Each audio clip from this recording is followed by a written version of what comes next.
Marshall's very presence on the court symbolized a broader reckoning with this country's historical inequities, while his jurisprudential contributions laid foundations for generations of lawyers, judges, and social activists to come. This first chapter sets the stage for an in-depth exploration of Marshall's Supreme Court legacy. In doing so, it will map out not just the historical contours of his life and career, but also the broader context in which he rose to prominence. It will conclude by outlining the purpose and scope of this book, why we have chosen to focus on his opinions, and how his jurisprudence continues to shape American law in sometimes surprising ways. Setting the stage, Marshall's early life and path to the law. Born on July 2, 1908, in Baltimore, Maryland, Thurgood Marshall came of age in a nation that was still grappling with the post-Civil War realities of segregation, white supremacy, and institutionalized racial discrimination. Marshall's family placed a high value on education, and this emphasis would influence his lifelong commitment to academic and professional excellence. His father, William Marshall, reportedly enjoyed debating legal matters around the dinner table, which introduced the younger Marshall to the art of argument and analytical thinking from an early age. Marshall's formative academic years took place at Lincoln University in Pennsylvania, an historically black institution where he honed his rhetorical talents in student debates.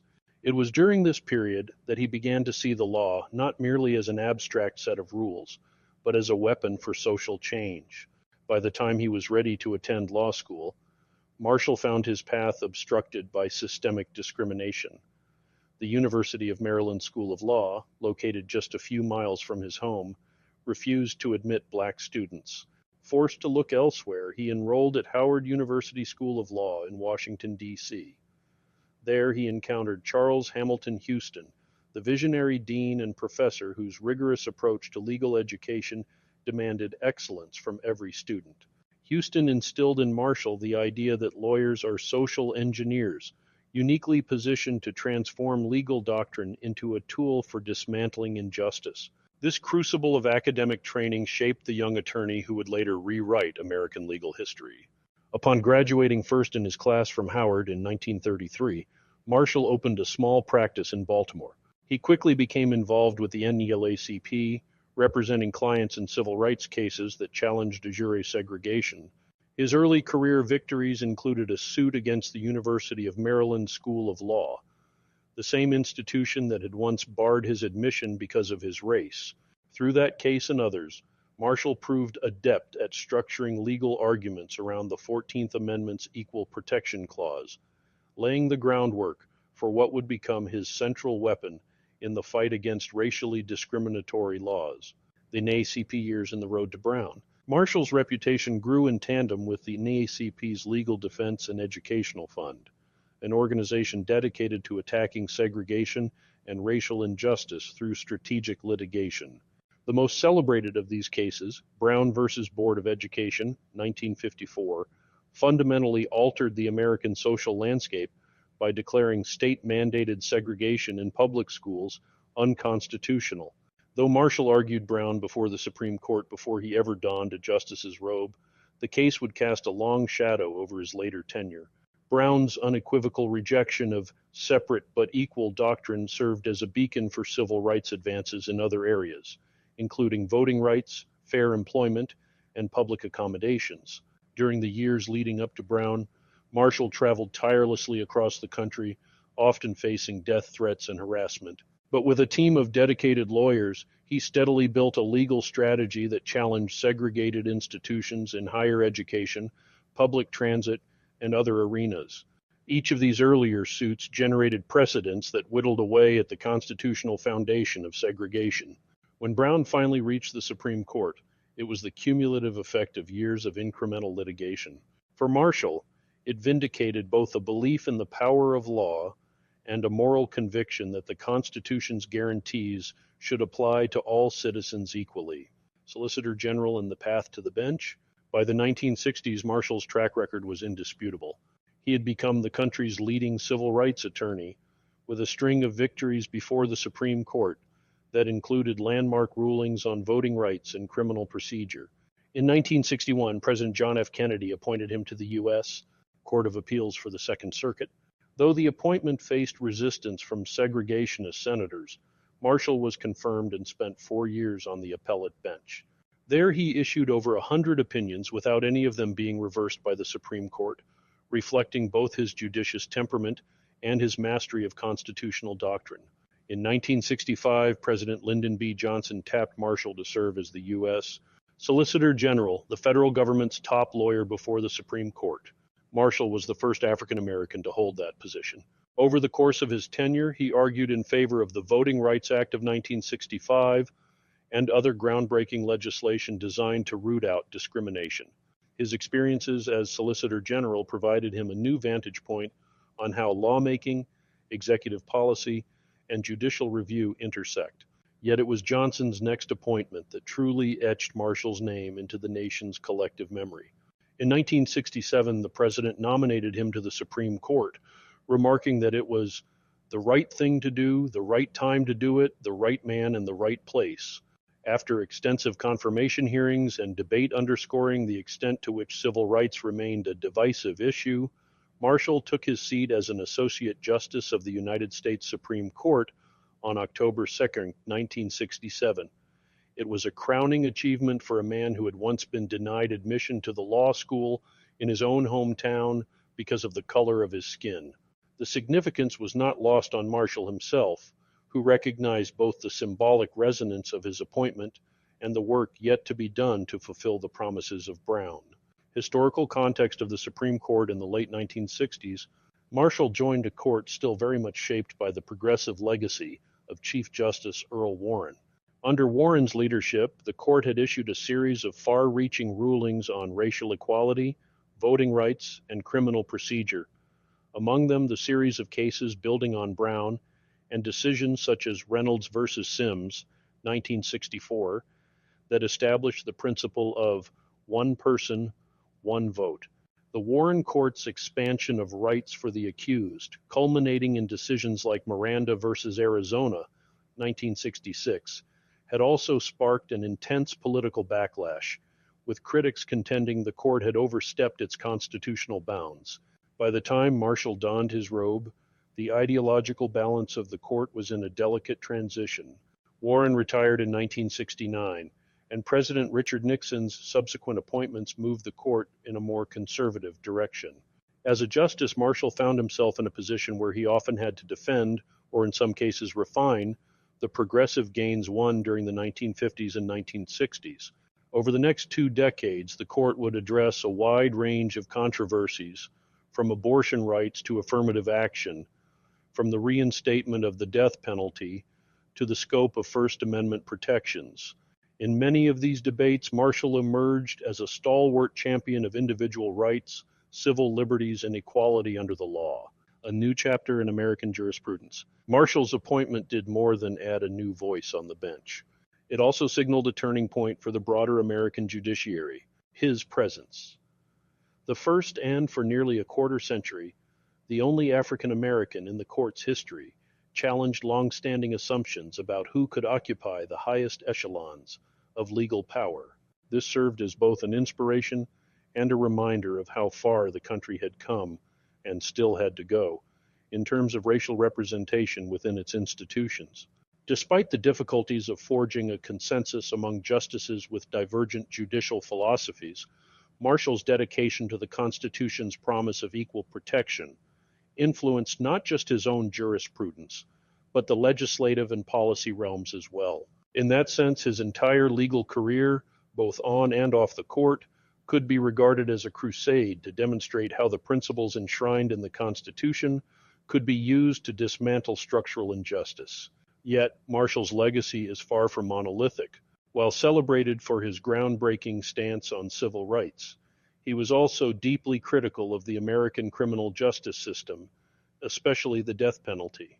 He embraced a robust reading of the Due Process Clause, one that vigorously protected individuals from governmental overreach. At times, he authored majority opinions that buttressed these values. At other times, he found himself penning dissents that would resonate strongly in legal circles decades later. Throughout, he never wavered in his conviction that the law must serve the most vulnerable and that the Constitution's strength lies in its capacity to expand rights rather than contract them. Purpose and scope of the book. Why focus on opinions? While biographies of Thurgood Marshall abound, many treatments center chiefly on his civil rights litigation prior to joining the Supreme Court. Certainly his role as lead counsel in Brown and his years at the NAACP are indispensable parts of American legal history. This book, however, differs in its focus.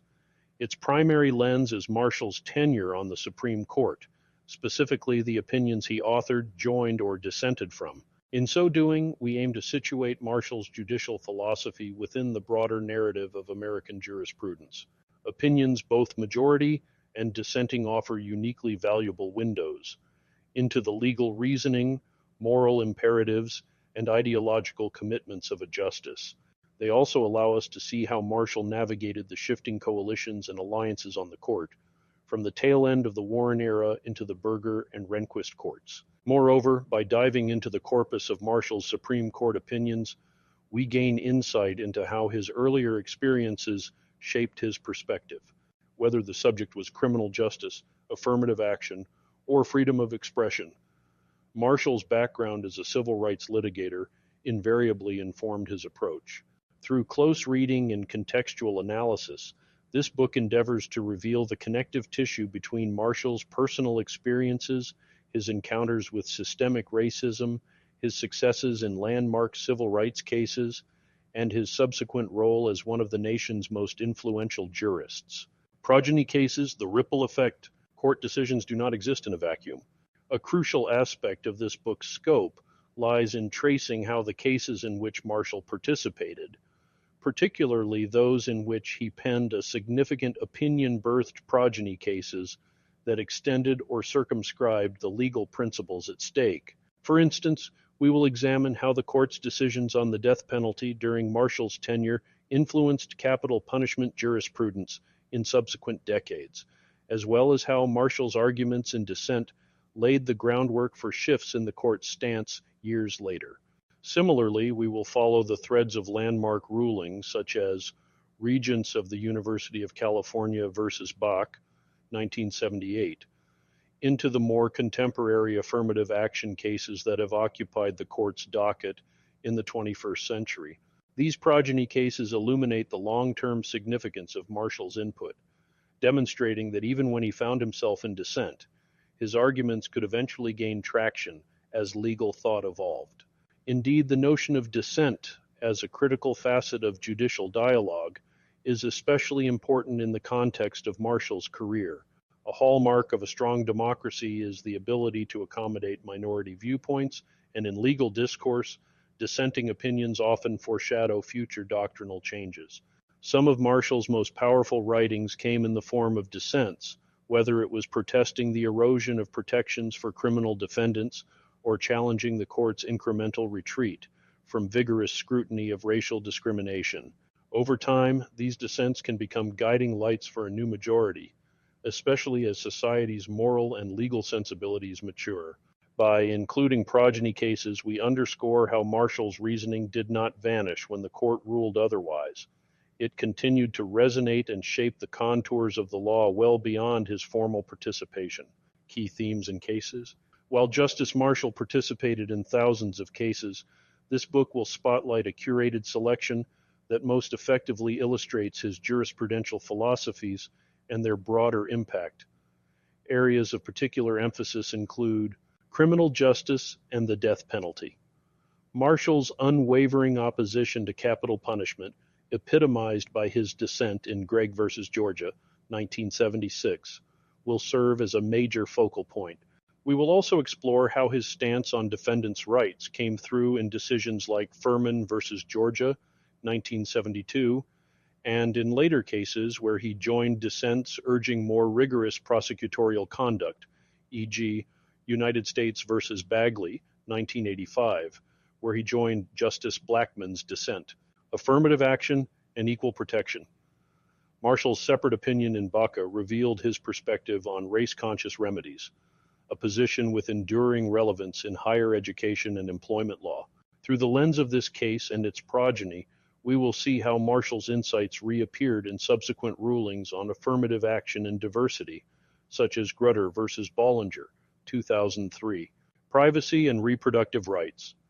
As part of the majority in Roe versus Wade, 1973, Marshall helped articulate a constitutional right to privacy. We will discuss how that position interacted with the court's evolving stance on reproductive rights and how Marshall consistently grounded such rights in broader principles of individual liberty and due process. First Amendment freedoms. Examining Marshall's role in free speech and free press decisions, including cases that tested the boundaries of government regulation and individual expression, will illustrate his broader commitment to civil liberties. Throughout these discussions, we will take care to situate each decision within its historical moment. Was the nation engulfed in debates over civil rights legislation, as in the 1960s and early 1970s? Were the justices reacting to changes in public attitudes about crime and punishment, especially in the post-Warren Court era? How did presidential elections and the ideological tenor of newly appointed justices shift the balance of power on the court and influence Marshall's capacity to form or join majorities? Methodology and approach. The chapters to follow blend legal analysis with historical narrative. Each major case or cluster of cases will be presented with enough factual background to make Marshall's opinion or vote intelligible to both legal specialists and general readers. Where relevant, excerpts of Marshall's own writings will be quoted to reveal his rhetorical style and the persuasiveness of his argumentation. The analysis will then expand beyond individual decisions to show how these rulings interlinked with one another to form the broader tapestry of Marshall's judicial philosophy. By exploring the progeny cases, we will also illustrate how legal doctrines evolve over time. This entails highlighting instances in which Marshall's perspective, initially rejected by the majority, found renewed acceptance in later jurisprudence. Conversely, we may observe how certain doctrines championed by Marshall were eroded by conservative shifts in the court. Such developments underscore the dynamic nature of American constitutional law and reaffirm the enduring value of dissent in shaping the future. The broader significance. In focusing on Marshall's Supreme Court career, this book aims not only to chronicle the decisions themselves, but to evaluate their impact on American society at large. Law does not exist in a vacuum. It interacts continuously with cultural, political, and social forces. Marshall's opinions, whether lauded or criticized at the time, prompted debates in Congress, spurred legal scholarship, and influenced state and local policies. By the end of this text, readers should have a robust understanding of how a Supreme Court justice, one with a background and life story unlike that of any justice before him, exerted a distinct and lasting Marshall effect on U.S. jurisprudence. Additionally, it is important to acknowledge the human dimension behind these legal battles. Each case heard by the court was not just an abstract constitutional puzzle, but a dispute involving real people with real stakes, sometimes life or death stakes. For Marshall, the law was never a purely intellectual exercise. Rather, it was a pragmatic means to foster a more just society. His record on the court reflects a constant tension between legal precedent and moral principle, a balancing act that is central to the American legal tradition. Conclusion and transition. Having now set the stage by offering a brief overview of Marshall's life, his path to the bench, and the evolving Supreme Court climate, this chapter lays the groundwork for the chapters to come. We have also clarified the mission of this book to analyze in depth how Thurgood Marshall's jurisprudence shaped and was shaped by some of the most pivotal legal controversies of his era. In Chapter 2, we will delve deeper into Marshall's transition from a courtroom advocate who passionately fought for desegregation to an appellate judge, and finally to the highest court in the land. That chapter will explore the confirmation process and the political tensions that accompanied it, illustrating how Marshall's very presence on the court seemed to many a victory in its own right. It will also underscore the significance of that appointment for a nation on the cusp of immense social and legislative upheaval. From there, we will move into an examination of Marshall's distinctive judicial philosophy and approach, grounded in a belief that the Constitution must be interpreted in a manner that safeguards the rights of the marginalized. This philosophical grounding would inform a myriad of opinions, whether in cases dealing with criminal procedure, capital punishment, or equal protection under the law. It would also lead Marshall to speak in stirring dissents when he believed the court was straying from its constitutional mandate. As we journey through his most influential cases, this book will reinforce a central point. Thurgood Marshall's legacy extends far beyond the fact that he was the first African American Supreme Court justice. His principled stands, his masterful use of legal precedent, and his unwavering commitment to civil rights shaped the practice of law in ways both subtle and profound. Even the opinions he did not author but joined reveal a man ever alert to the injustices faced by the vulnerable, someone who, despite the formal constraints of the judicial role, remained at heart an advocate for social justice. Taken as a whole, this book posits that Marshall's greatest contribution lies in the moral framework he consistently championed, a framework anchored in the possibility of using legal institutions to remedy social wrongs. Whether he stood in the majority or offered a lone dissent, Marshall's voice carried forward the call for constitutional guarantees to be real and enforceable for everyone. As subsequent chapters detail the doctrinal intricacies and historical contexts of various cases, readers will come to appreciate just how profound and far-reaching the Marshall effect truly is. In the end, the story of Thurgood Marshall is the story of an American democracy striving, often imperfectly, to live up to its founding principles. His life, from modest beginnings in Baltimore to the pinnacles of judicial authority in Washington, D.C., personifies a broader American aspiration, that the law should serve as an instrument of justice, not merely an artifact of power. It is to that ongoing endeavor and to the body of Supreme Court opinions that illuminate it that we now turn. About the author, Johan Drolshagen is a seasoned technology expert with deep expertise in cloud architecture, software engineering, system administration, DevOps practices, and content management systems. His professional experience spans diverse roles, including technical leadership, strategic consulting, and innovative digital solutions development. In addition to his technical pursuits, Drolshagen is an accomplished author and researcher, specializing in the intersection of technology, law, and governance. His extensive body of work includes books, scholarly articles, and policy analyses, exploring how emerging technologies such as artificial intelligence, cybersecurity, data privacy, and blockchain interact with legislative frameworks and public policy. Through his writings, Drolshagen seeks to bridge the divide between technological innovation and legal governance, creating valuable resources for policymakers, legal professionals, technologists, and academics. His multidisciplinary approach supports the development of informed, adaptable legal systems capable of responding effectively to rapid technological evolution, thereby fostering equitable and sustainable policies in an increasingly